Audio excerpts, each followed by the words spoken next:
મિત્રો, સ્ટોરી સાંભળીને તમારા હોશ ઉડી જશે। મારું નામ રીના છે। મારી ઉંમર માત્ર 23 વર્ષની છે। મારા લગ્ન માત્ર 4 મહિના પહેલા જ થયા છે। મારા પતિ બીજા શહેરમાં નોકરી કરે છે। મારા સાસરિયામાં મારો 18 વર્ષનો દેવર રહેતા। મારી નજર મારા દેવર પર પડી અને તેની ઊંચાઈ મારી ઊંચાઈ કરતાં ઓછી હતી અને તેનું શરીર પણ પાતળું હતું, પણ તેનું કદ તેના શરીર કરતાં મોટું હતું। મારા દેવરનું નામ તાજ હતું અને આ વખતે તે કોલેજમાં પ્રાઇવેટ એડમિશન લીધું હતું। એટલા માટે તે આ દિવસોમાં ઘરે જ રહે છે અને મારા સસરા વૃદ્ધ હોવાથી હંમેશા તેના રૂમમાં આરામ કરે છે।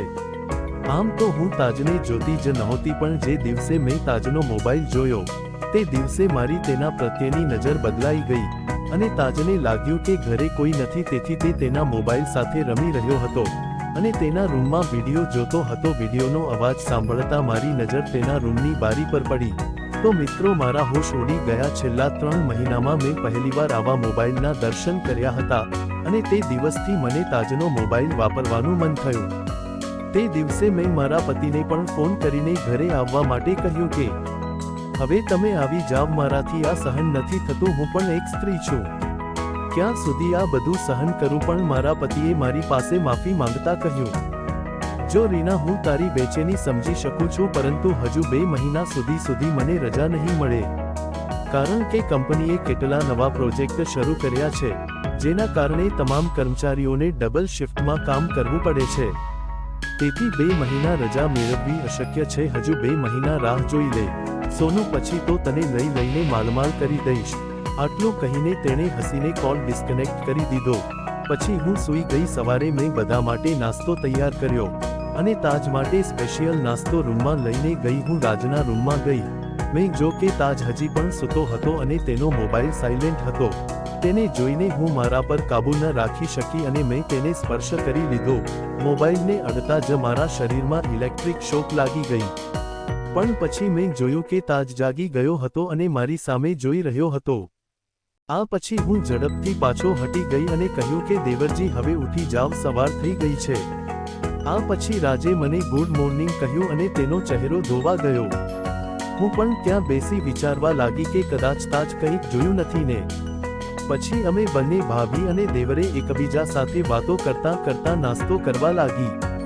ત્યારે મેં પેટમાં દુખાવાનું બહાનું બનાવ્યું। આ જોઈ તાજ ગભરાઈને પૂછવા લાગ્યો, શું થયું ભાભી? મેં તાજને કહ્યું કે મને ખબર નથી કે આજ સવારથી મારા પેટમાં કેમ દુખાવો થઈ રહ્યો છે।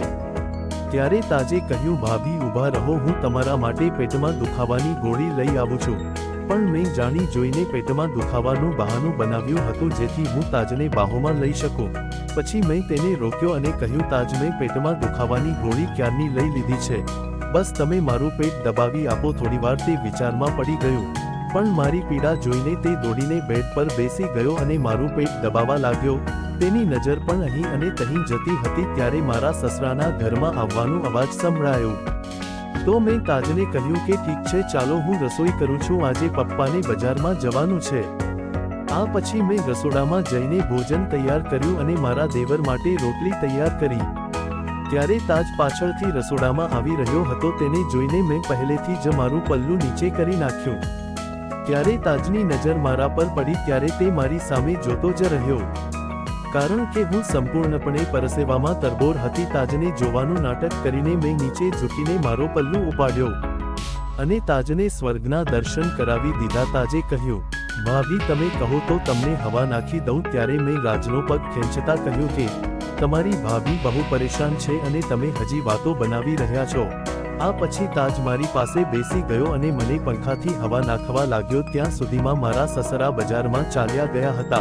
હું ઊભી રહીને રોટલી બનાવતી હતી। ફરી મેં જાણી જોઈને પલ્લું નીચે કરી અને તાજને કહ્યું, આજે પેન નથી લગાવી એટલે તે વારંવાર નીચે પડી રહ્યો છે, તમે તેને સંભાળો તો। તાજે કહ્યું, ના ભાભી, હું તે કરી શકતો નથી, તમે જાતે જ કરો। મેં કહ્યું, અરે મારા હાથ ખરાબ છે, તેથી હું તમને કહી રહી છું, નહીં તો હું જાતે જ કરી લેત ને। આ પછી તાજે પલ્લુને ઠીક કરવા લાગ્યો। પલ્લુને ઉપર કરતી વખતે રાજ ઉપર તરફ પણ જોયું નહોતું।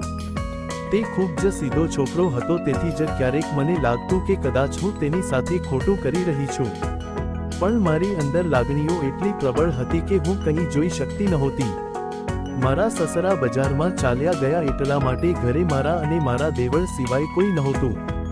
તેથી આજે મેં મન બનાવી લીધું કે આજે હું તાજના સાથે સંબંધ બાંધીશ.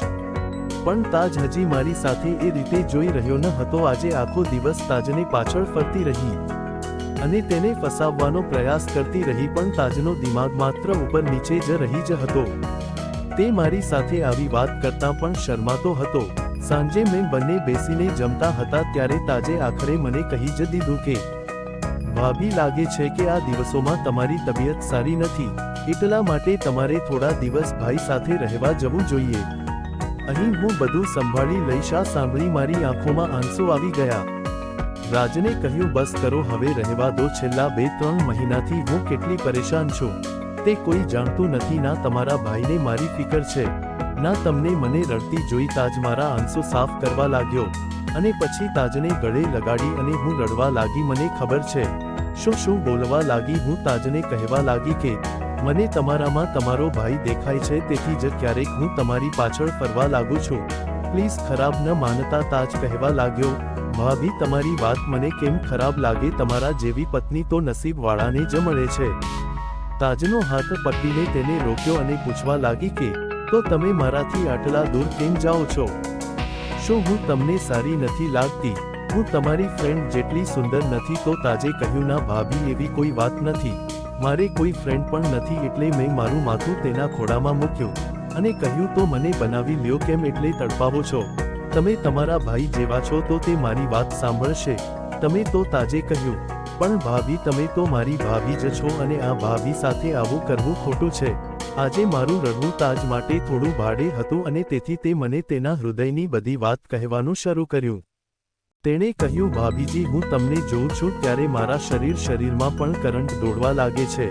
તે દિવસે જ્યારે મેં તમને પરસેવાથી લથપથ જોયા હતા ત્યારે તમારી સાથે આટલું કહીને મારું મન બેચેન થઈ ગયું.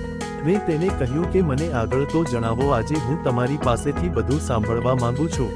જો તમે મને આ પહેલા કહ્યું હોત તો હું ક્યારની તૈયાર થઈ જાત. પછી હું ખુશ થઈ ગઈ.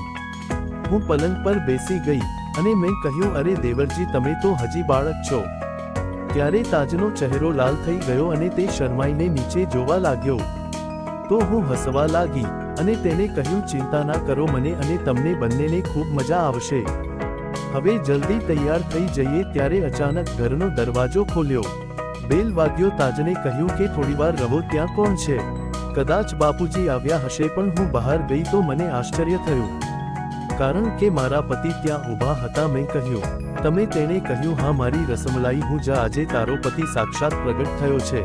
પંકજે દરવાજે મને તેના ખોળામાં ઉચકી લીધી. મેં કહ્યું, ચાલ હું તને દિવસના તારા બતાવું. તને 3 દિવસ સુધી હું શ્વાસ પણ નહીં લેવા દઉં. મેં કહ્યું, છોડો છોકરાઓ, આવી હરકતો તો બંધ કરો. મને નીચે ઉતારો. તાજ આવી જશે. તે મને સીધી તેના રૂમમાં લઈ ગયા. થોડા સમય પછી મેં તેના માટે ભોજન તૈયાર કર્યું અને ત્યાર પછી ફ્રેશ થઈને પાછા આવ્યા. તાજ પણ તેને મળ્યો અને અમે ત્રણેય ભોજન કર્યું. મેં તેને પૂછ્યું કે તમે તો કહેતા હતા કે આગામી 2 મહિના સુધી અમને રજા નહીં મળે, તો પછી કેવી રીતે આવ્યા? તેણે કહ્યું કે હું ફક્ત તારા માટે જ આવ્યો છું. જમ્યા પછી અમે બધા આરામ કરવા લાગ્યા અને સાંજ સુધીમાં સસરા પણ આવી ગયા. તેથી દરેક ખૂબ ખુશ હતા. પંકજે પણ તેની ઘણી વાતો સંભળાવવાનું શરૂ કર્યું અને રાત્રે ભોજન કર્યા પછી અમે સૂઈ ગયા. મેં રાત્રે પંકજ સાથે ઘણી વાત કરી અને તેણે પણ મને ઘણી બધી વાતો કહી. પરંતુ દિવસ દરમિયાન થાકી જવાના કારણે તે માત્ર અડધો કલાક જ શક્ય હતું. પરંતુ તે અડધા કલાકમાં મને સ્વર્ગ જેવું મહેસૂસ થાય છે. પંકજ 5 દિવસ હજી ઘરે રોકાવાના હતા અને આ 5 દિવસમાં તેણે મારી હાલત ખરાબ કરી દીધી. પછી હું બરાબર ચાલી પણ શકતી નહોતી. આ 5 દિવસ ક્યારે વીતી ગયા એ ખબર જ ના પડી. જો કે પંકજ માત્ર 3 દિવસની રજા પર આવ્યા હતા, પરંતુ મેં તેને 2 દિવસ વધુ રોકાયા, કારણ કે હવે મને ખબર નથી કે તે ક્યારે પાછા આવશે. પંકજ પાછા ચાલ્યા ગયા હતા અને હું પણ ખૂબ ખુશ હતી.